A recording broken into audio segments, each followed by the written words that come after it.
মায়ের দোয়া aquarium, proprietor Ali Hossain.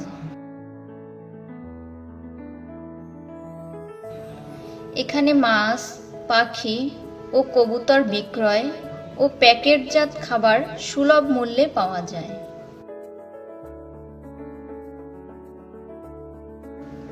এখানে যে সকল মাছ পাওয়া যায় গোল্ডফিশ, অরেন্ডা, কমেট, কই কাপ, সিলভার, অ্যারোনা সহ বিভিন্ন ধরনের মাছ পাওয়া যায়।